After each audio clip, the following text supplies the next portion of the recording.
नमस्ते दोस्तों, अगर आपको ये वीडियो पसंद आए तो जरूर लाइक करें और हमारे चैनल डार्क मेनिया को सब्सक्राइब करना ना भूलें। और हाँ, अपना नाम और आप कहां से ये वीडियो देख रहे हैं जरूर कमेंट में लिखें। हमें बहुत अच्छा लगेगा आप सबसे जुड़ना। आपके प्यार और समर्थन के लिए धन्यवाद। हाँ, रात के अंधेरे में कब्रिस्तान के बीच से सनसनाती हवा बहने लगी। दूर के जंगल से एक दर्द भरी, दिल दहला देने वाली आवाज में जंगली कुत्ते की चीख सुनाई दी। ठीक इसके बाद कब्रिस्तान के पश्चिमी कोने की एक कब्र के नीचे से एक काली छाया बाहर निकली। भयानक शक्ल वाली वो छाया हवा में तैरती हुई पलक झपकते ही जंगल की ओर गायब हो गई।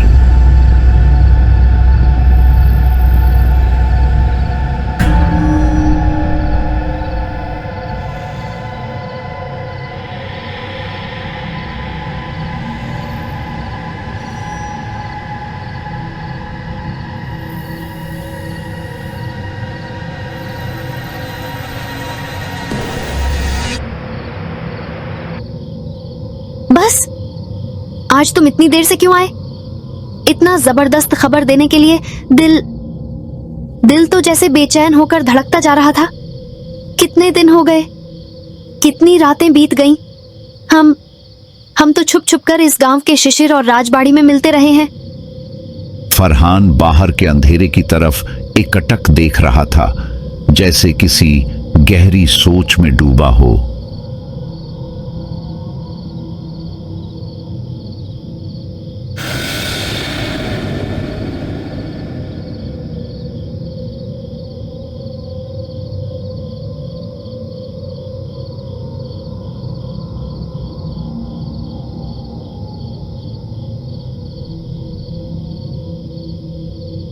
बस अब तुम क्या इतना सोच रहे हो?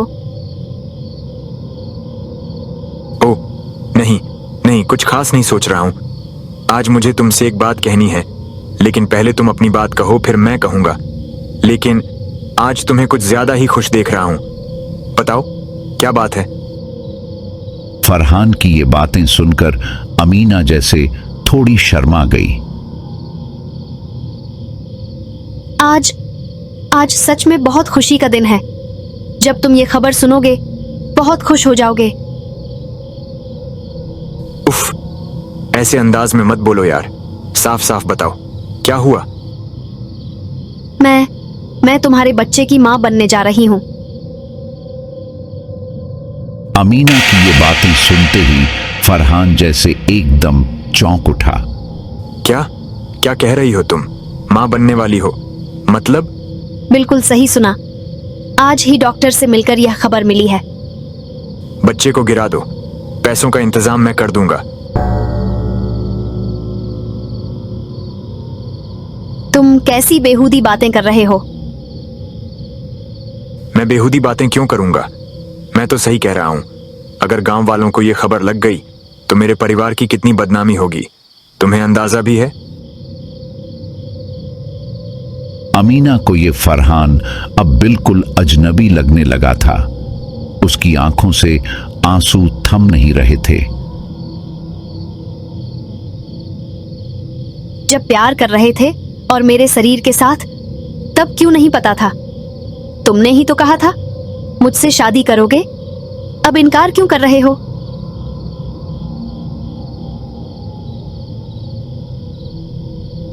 अब अगर मैं तुमसे शादी करूं तो मेरे पिता की एक पाई भी नहीं मिलेगी मुझे, और वैसे भी तुम्हारे पिता के पास कोई खास पैसे हैं भी नहीं।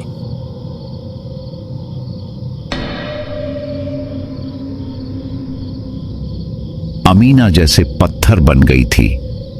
एक दिन पहले तक फरहान ऐसा नहीं था।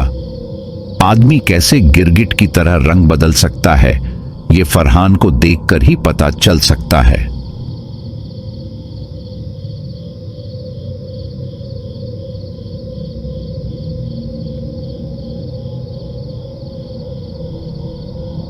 अच्छा, अब जो बात कहनी थी वो सुनो।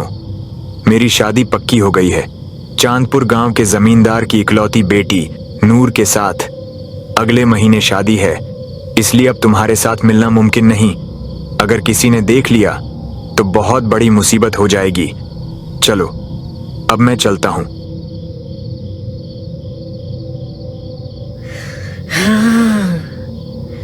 अमीना अब तक सब कुछ चुपचाप सुन रही थी। फरहान मुड़ा ही था कि वह लगभग चीख पड़ी। तुम क्या सोचते हो शैतान, मैं चुप रहूंगी? बिल्कुल नहीं। एक लड़की की जिंदगी बर्बाद करके अब किसी और का भी नुकसान करना चाहते हो? मैं ऐसा नहीं होने दूंगी, सबको सब बता दूंगी। फरहान रुक गया। अमीना की बात सुनकर वह कुछ पलों के लिए ठहर गया। उसकी आंखें कुछ पल के लिए जैसे जल उठीं और फिर बुझ गईं। वह धीरे धीरे उसके पास आया। यही तो सुनना चाहता था तुमसे कि तुम मुझसे कितना प्यार करती हो। क्या क्या सच कह रहे हो? बिल्कुल, मैं कल तुमसे शादी करूंगा। कल? हाँ, कल रात को यहां आ जाना। मैं शादी की सारी तैयारी कर लूंगा, लेकिन अभी किसी को कुछ मत बताना, न घर में न बाहर। शादी के बाद सबको बता देंगे। अमीना की आंखों से फिर आंसू गिरने लगे, लेकिन इस बार ये खुशी के आंसू थे।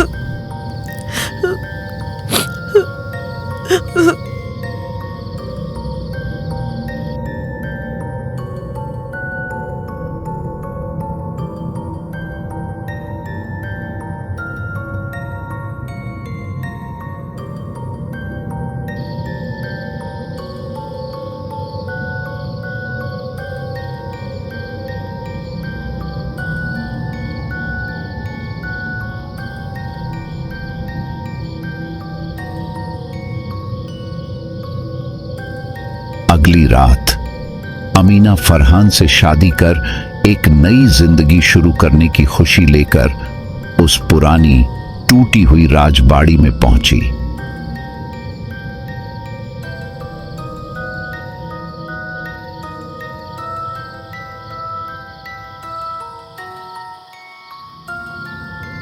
काफी देर तक इंतजार किया, लेकिन फरहान का कोई पता नहीं।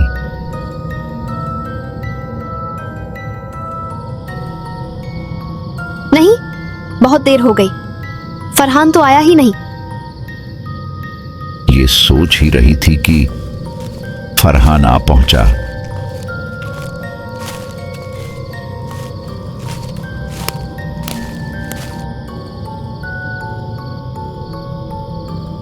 क्या फरहान, आने में इतनी देर क्यों हो गई? मैं कब से इंतजार कर रही हूं।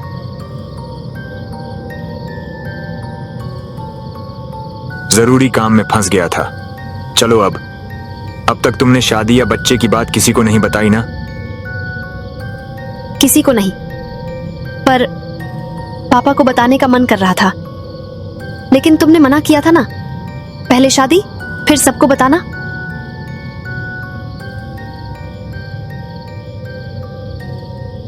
अच्छा किया तुमने। अब चलो।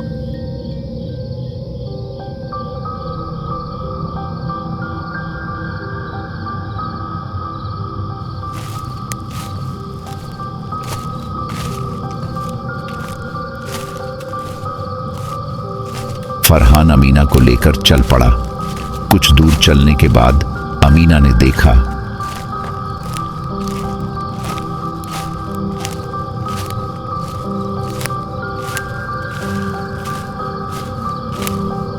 फरहान, ये तुम कब्रिस्तान की तरफ क्यों जा रहे हो? यहीं तो हमारी शादी होगी। कब्रिस्तान में शादी होगी? मतलब क्या? अरे तुम ऐसा क्यों कह रही हो? क्या तुम मुझ पर भरोसा नहीं करती? तुम्हारे ऊपर ही तो विश्वास किया है, नहीं तो अब तक अपने पिता को नहीं बताया होता कि बाबा, आप दादू बनने वाले हैं।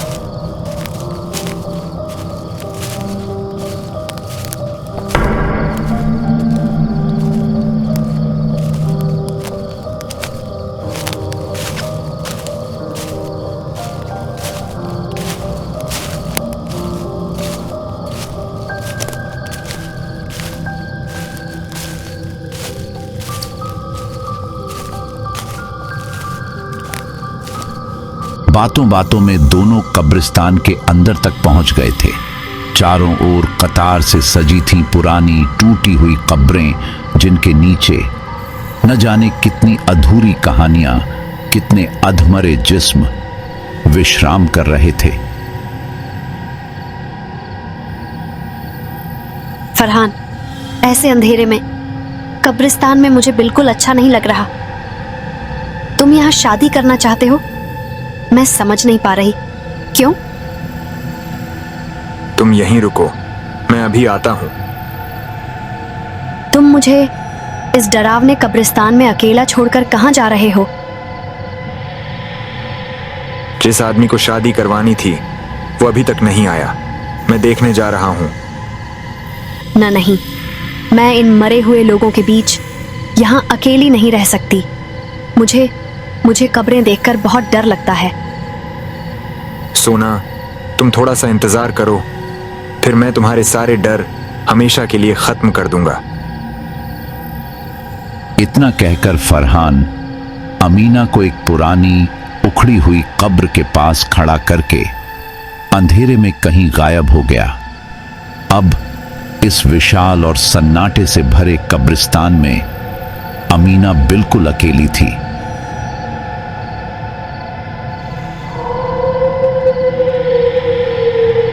रात के उन पहरेदार पक्षियों की कर्कश चीखें उसके कानों में चुभने लगी थीं। ठंडी हवा, जैसे किसी अनदेखी आत्मा का स्पर्श, एक छोर से दूसरे छोर तक बह रही थी।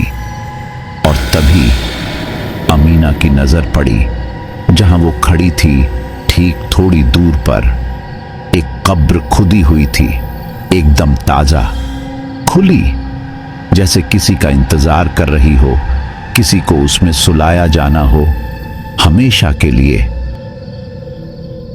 न जाने किसे अपने प्रियजनों को छोड़कर यहाँ आना होगा हमेशा के लिए। और तभी एक जानी पहचानी आवाज कानों में गूंज गई। क्या सोच रही हो कि वो खाली क्यों है?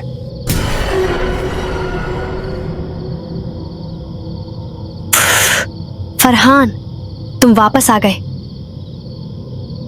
हाँ, मैं आ गया। सच में ये देखकर तुम्हें बुरा लग रहा है? हाँ, बहुत बुरा लग रहा है। बुरा लगने की कोई बात नहीं है, क्योंकि वो जो तुम्हारे लिए ही है। क्या मतलब? तुम ये सब क्या कह रहे हो फरहान? बिल्कुल सही बात कह रहा हूं। तुमने क्या सोच लिया था कि मैं तुम जैसी भिखारिन से शादी करूंगा? तुम लोगों का तो बस इस्तेमाल किया जाता है, घर बसाने के लिए नहीं। तो ये था तुम्हारे मन में। फरहान, तुम भी नहीं बचोगे। शैतान हो तुम। मैं अपनी तरह किसी और लड़की की जिंदगी बर्बाद नहीं होने दूंगी। सबको सब बता दूंगी, सबको। अगर तुम जिंदा यहां से लौटो तब ना किसी को बताओगी। क्या तुम्हें लगा मैं यूं ही तुम्हें यहां लाया हूं? तुम इतनी मूर्ख हो कि शादी की बात कहकर तुम्हें कब्रिस्तान ले आया, और तुम मान भी गई। अमीना की आंखें जल उठीं। वो फरहान की शर्त का कॉलर कसकर पकड़ लेती है। तुम जरूर सजा पाओगे, सुन लिया ना? जरूर।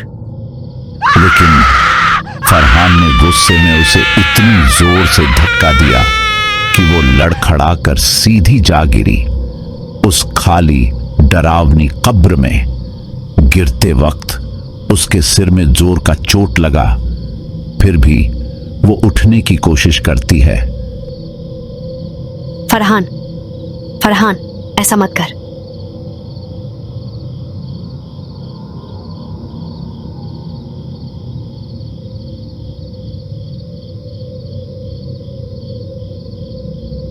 लेकिन तभी फरहान ने पीछे से रखी लोहे की रॉड उठाई और बर्बरता से उसके सिर पर दे मारी। धड़ाम। अमीना बेहोश होकर कब्र के भीतर गिर पड़ी। तुम तो सबको मेरे बारे में बताना चाहती थी, है ना? अब इस कब्र के अंधेरे से अगर निकल सको तो बता देना सबको। और फिर फरहान ने अपने हाथों से मिट्टी डालनी शुरू कर दी। मिट्टी एक एक कर उसकी सांसों पर गिरने लगी। अमीना अभी मरी नहीं थी। उसकी आंखों के कोनों से आंसू बह रहे थे, जैसे वो अब भी जिंदा रहना चाहती हो। उसके मन में एक ही चीख गूंज रही थी। मैं छोड़ूंगी नहीं। तुझे कौन बचाएगा? मैं जरूर लौटूंगी, जरूर लौटूंगी। अमीना की आंखों के सामने बार बार अपने पिता का चेहरा उभर आता था। उसका मुस्कुराता चेहरा, वो आंखों में झांकती चिंता, वो ममता, सब कुछ जैसे एक एक कर विदा ले रहे थे। और आखिर में फरहान अमीना के चेहरे पर भी मिट्टी डाल देता है।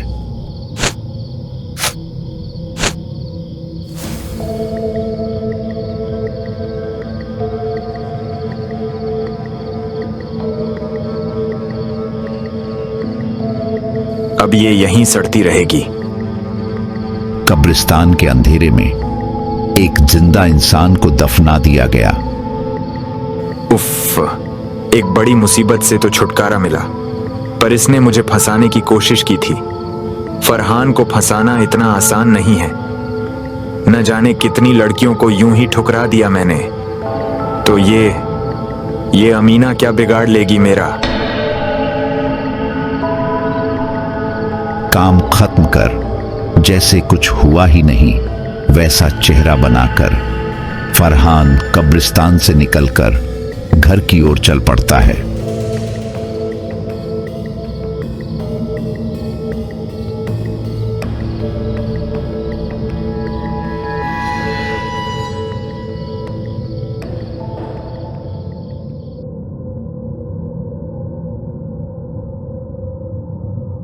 इतनी रात हो गई पर लड़की अभी तक घर नहीं लौटी।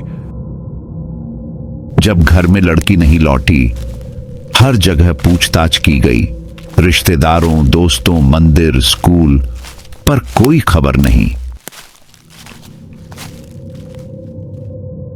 अमीना के पिता गुलजार आखिरकार पुलिस स्टेशन पहुंचते हैं। सर, मेरी बेटी घर नहीं लौटी। वो कभी ऐसे नहीं गई बिना बताए। पुलिस वाला अपने टेबल पर पैर रखे बिना देखे ही जवाब देता है। इन यूं ही अपनी बेटी को खोज रहे हो। वो तो किसी लड़के के साथ भाग गई होगी। तुम में तो शादी कराने की हिम्मत नहीं, इसलिए खुद ही चली गई होगी। सर, मेरी बेटी ऐसी नहीं है। वो कभी ऐसा नहीं कर सकती, कभी नहीं। अरे चुप रहो, काम के आदमी बनो। ये बड़ी बड़ी बातें कहां से आ रही हैं? नहीं सर, मैंने तो बस यही कहा कि मेरी बेटी मिल नहीं रही। अगर आप उसे ढूंढ पाते तो। तुम्हारी बेटी को ढूंढने के अलावा हमारे पास और कोई काम नहीं है क्या? अब तो एसीपी का कुत्ता भी गायब हो गया है और हम उसी को लेकर बहुत चिंतित हैं। तुम्हारी बेटी का नाम और फोटो हमारे पास है। समय मिला तो देखेंगे। अभी जाओ यहां से और ज्यादा बकवास मत करो।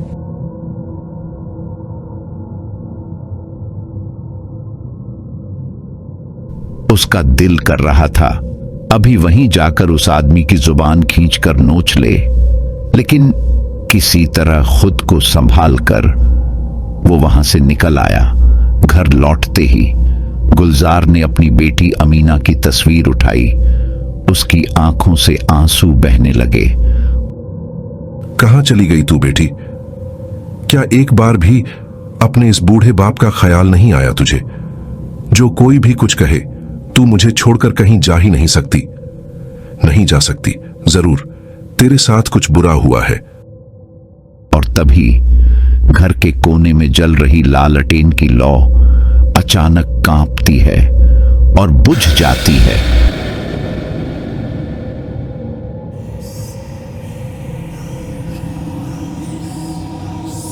कोई हवा नहीं चल रही थी। फिर भी ऐसा कैसे हुआ? अगले ही पल घर के अंदर एक तीव्र सड़ी हुई गंध भर जाती है। दरवाजा अपने आप झटके से खुल जाता है। गुलजार एक झटके में पीछे मुड़ता है। उसकी आंखों में डर ठहर जाता है।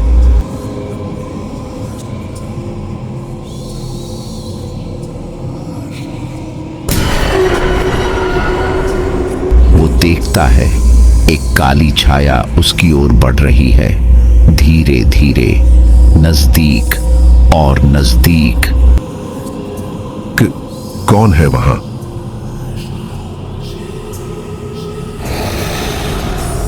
बाबा, मैं तुम्हारी पापिनी बेटी अमीना हूं। अमीना बेटी, तू आ गई। मुझे पता था, मुझे यकीन था तू अपने बाप को छोड़कर कहीं नहीं जाएगी। रुक, मैं अभी रोशनी लेकर आता हूं। नहीं बाबा, नहीं। अगर रोशनी हुई तो मैं यहां नहीं रह पाऊंगी। घर के अंदर की सड़ी हुई बदबू और भी ज्यादा तेज हो जाती है, लेकिन अपनी बेटी को फिर से देख पाने की खुशी में गुलजार को अब किसी भी चीज की परवाह नहीं थी। क्या कह रही हो बेटी? बाबा, मैं कुछ बातें कहने आई हूं। मालूम है तुम्हें यह सुनकर बहुत तकलीफ होगी। और फिर अमीना अपनी पूरी कहानी, वो हर जुल्म, हर धोखा अपने बाबा को बता देती है। जानती हूं बाबा, मैंने बहुत बड़ा अन्याय किया, लेकिन मैंने उसे सच्चे दिल से चाहा था। उस दिन सोचा था शादी और बच्चा, ये दोनों खुशखबरियां एक साथ दूंगी तुम्हें, लेकिन उसने मुझे धोखा दिया। बाबा, जिंदा गाड़ दिया मुझे। ये सुनते ही गुलजार खड़े खड़े धप से जमीन पर बैठ जाते हैं, जैसे आसमान उसके सिर पर टूट पड़ा हो। उसकी इकलौती बेटी अब नहीं रही। वो दरिंदा उसे जिंदा दफना आया था। गुलजार का कलेजा फटने लगता है। वो फूट फूट कर रो पड़ता है। हाय अल्लाह, यही है क्या तेरा इंसाफ? यही है। रो मत बाबा, शायद यही मेरी किस्मत में लिखा था, लेकिन अब उस शैतान को मैं किसी और लड़की की जिंदगी बर्बाद नहीं करने दूंगी। उसे सजा मिलेगी, यही मेरी मुक्ति होगी। बाबा, क्या तुम मेरी आखिरी इच्छा भी पूरी नहीं कर सकोगे? सुबह होने से पहले मुझे जाना ही होगा। लेकिन पुलिस नहीं बाबा, पुलिस कुछ नहीं करेगी, ये मैं जानती हूँ। वो तो बस अमीरों के साथ होते हैं, हमारे जैसे गरीबों के साथ नहीं। उफ, कितनी तकलीफ तूने सही बेटी, और उस दरिंदे का एक बार भी हाथ नहीं कांपा। छी छी, ऐसे लोग भी इंसान कहलाते हैं। उनके पास बस पैसा है और कुछ नहीं। मैं आज ही हुजूर के पास जाऊंगा, वो जरूर कुछ कर सकेंगे।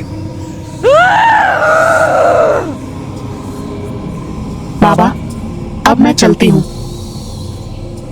नहीं नहीं, मत जा, मत जा मेरी बच्ची। रुक जा अमीना, एक बार और दिख जा। वही काली छाया दरवाजे से बाहर निकल जाती है और उसके साथ ही वो सड़ी हुई गंध भी धीमे धीमे गायब होने लगती है। लालटेन की बुझी लौ अपने आप फिर से जल उठती है। गुलजार एक गहरी सांस लेता है। वो समझ चुका था उसकी बेटी अभी के लिए चली गई है, लेकिन तू मत सोच बेटी, उसे सजा जरूर मिलेगी, और वो भी तेरे ही हाथों। बिना वक्त गंवाए गुलजार तुरंत निकल पड़ता है हुजूर के पास। गांव के अंतिम छोर पर काले पीपल के नीचे बसी एक झोपड़ी, वहीं रहते हैं हुजूर।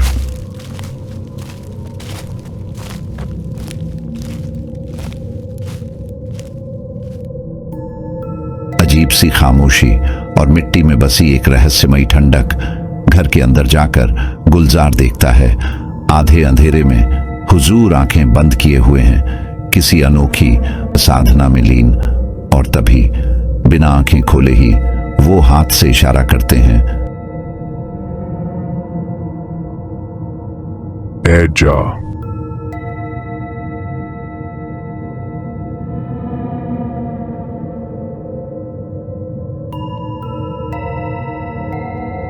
गुलजार एक पल भी बर्बाद किए बिना अपनी बेटी के साथ हुई सारी बातें हुजूर को सुना देता है। हुजूर, आप कुछ ऐसा कीजिए जिससे वो फरहान, मेरी बेटी और उसके होने वाले बच्चे को जितना दर्द दे चुका है, उससे भी ज्यादा तकलीफ भोगे। हालांकि जान लेना अल्लाह का हक है, लेकिन उस लड़के ने जो वोर अन्याय किया है, अब मैं भी चाहता हूं कि तेरी बेटी ही उसे सजा दे, कठोर से कठोर सजा। बताइए हुजूर, मुझे क्या करना होगा?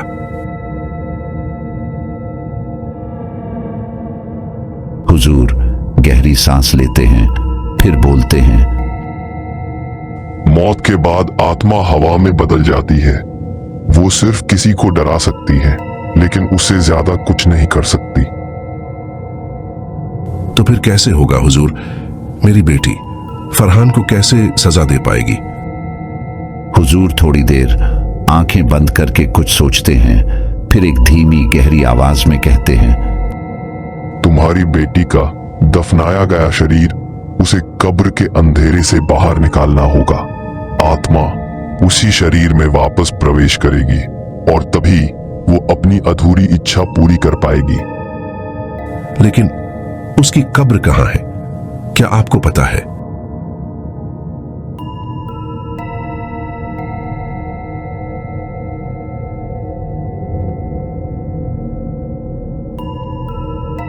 ठीक उसी वक्त हुजूर के कमरे का दरवाजा अपने आप चरर करके खुल जाता है।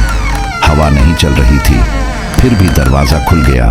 हुजूर सिर उठाते हैं, एक हल्की मुस्कान के साथ, समझ गया, तू आ गई है। मुझे पता था तू जरूर आएगी। अब तू ही अपने पिता को अपनी कब्र तक लेकर चल।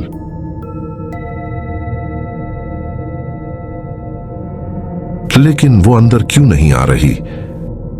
जितना भी हो, ये आत्मा अकाल मृत्यु की शिकार है, इसलिए इसकी शक्ति इस ओर पूरी तरह आ नहीं सकती। अब देर करना ठीक नहीं होगा। थोड़ी देर में सुबह हो जाएगी और तब इसकी कोई शक्ति नहीं बचेगी।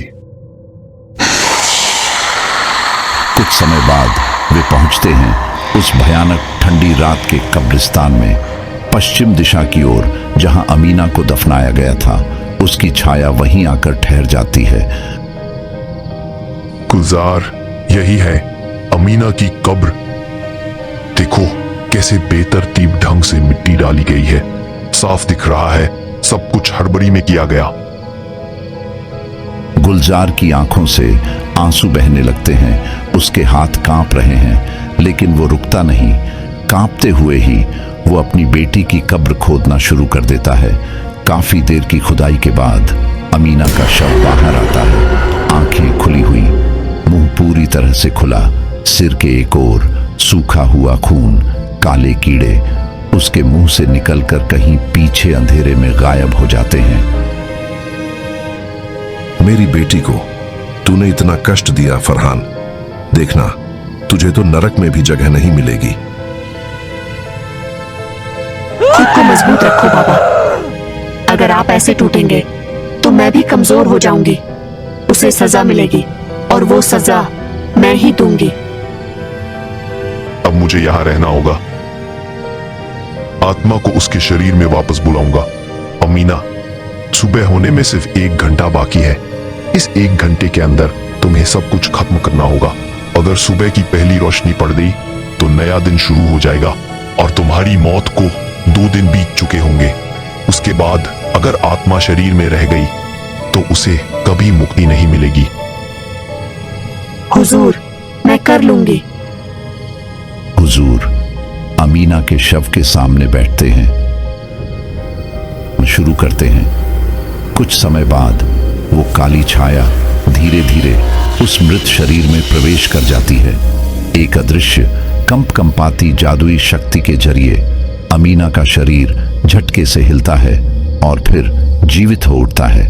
गुलजार उसकी ओर बढ़ना चाहता है, लेकिन हुजूर उसका हाथ पकड़ लेते हैं। नहीं गुलजार, अभी मत जाओ सामने।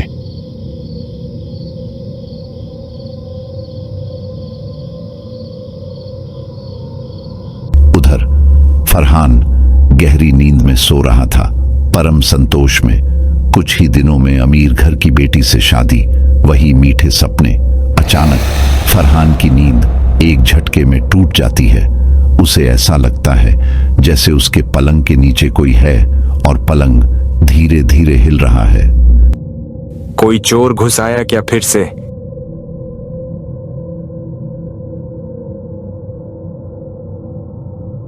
सिरहाने रखी टॉर्च उठाकर फरहान बिना बिस्तर से उतरे नीचे झुकता है। टॉर्च की रोशनी सीधी पलंग के नीचे जाती है और तभी उसने देखा कोई है, कोई उल्टा मुंह करके चुपचाप बैठा है। कि कौन है रे? 2 बार पुकारने के बाद अचानक आग की तरह लाल रोशनी उसके सिर के पीछे चमक उठती है। वो चेहरा, हाय अल्लाह, कितना भयानक! फरहान डर के मारे चीखता है और पलंग से नीचे गिर पड़ता है और फिर पलंग के नीचे से बाहर आती है अमीना। उसकी शक्ल भयानक, डरावनी, जलती हुई आंखें और होठों पर सिर्फ एक शून्य। फरहान कांपते हुए बोल उठता है, अमीना, तो तुम? क्या सोचा था तूने? पाप करके बच जाएगा? मैं आई हूं तुझे साथ ले जाने। मुझसे गलती हो गई, अब नहीं करूंगा, प्लीज। लेकिन 2 जानों को अपने स्वार्थ के लिए मार देना ये गलती नहीं थी फरहान, ये गुनाह था। अमीना फरहान का गला कसकर पकड़ लेती है। छोड़ दो मुझे। लेकिन उसने नहीं छोड़ा। वो उसे जोर से उठाकर फेंक देती है दीवार की ओर। टक्कर से कमरा कांप उठता है और फिर वो उसके ऊपर चढ़कर उसके सीने से एक ही झटके में उसका दिल निकाल लेती है।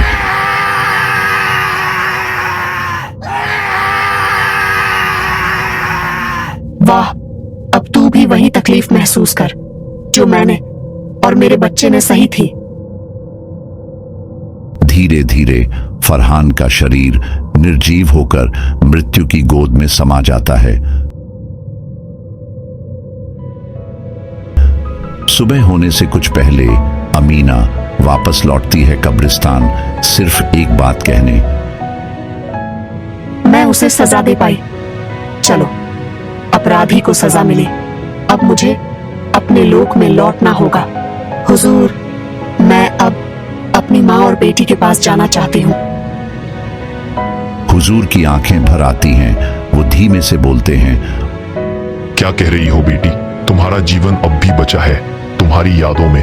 तुम्हारा समय पूरा हो चुका है, अब तुम्हें कोई तकलीफ नहीं है। उस शैतान को सजा देकर तुम मुक्त हो चुकी हो। मैं दुआ करता हूं कि अगले जन्म में तुम फिर मेरी ही बेटी बनकर आओ। खुश रहो बेटी, जहां भी रहो। मृत्यु के बाद फिर मिलेंगे।